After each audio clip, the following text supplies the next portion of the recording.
most challenging things that Marx and Engels say in the Communist Manifesto, which is, full of challenging ideas, is right here when they say that the working men have no country. And it's something to think about. I mean, I asked you in the study questions, in the review questions, whether you believe that, whether you think that that might be true. But it is certainly quite a challenge, and I think my interpretation of it is that they're saying that our idea of a country or a nation, America, Britain, Mexico, Canada, that the country in a bourgeois society belongs to the bourgeoisie. I mean, working people, they have no country. I mean, nationalism and patriotism are kind of a joke, which is, for working people, for the proletariat, for the poor, basically. That the country belongs to the rich under a bourgeois society, and that, it's a very challenging idea. I mean, I don't know, whether it's true. I don't know whether it just takes things too far or not.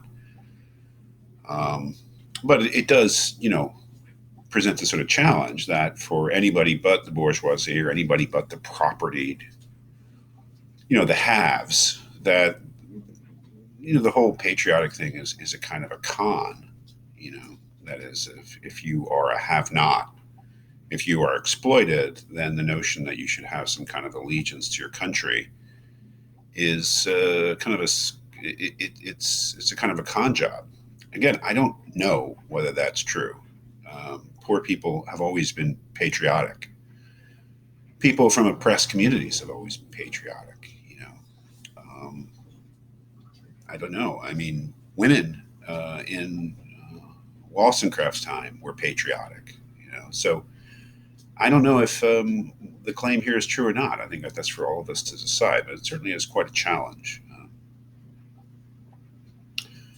And one can see that if you're a revolutionary, and what you're trying to do is sort of push forward this revolt on the part of the proletariat.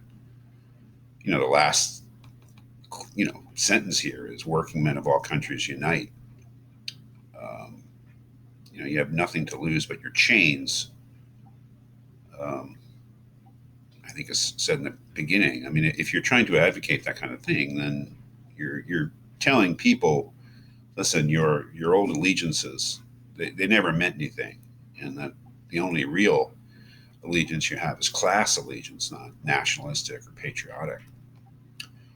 I guess that's what it means to be a revolutionary. It's to want fundamentally to change the old ways of thinking and the old ways of doing things and the old social relations.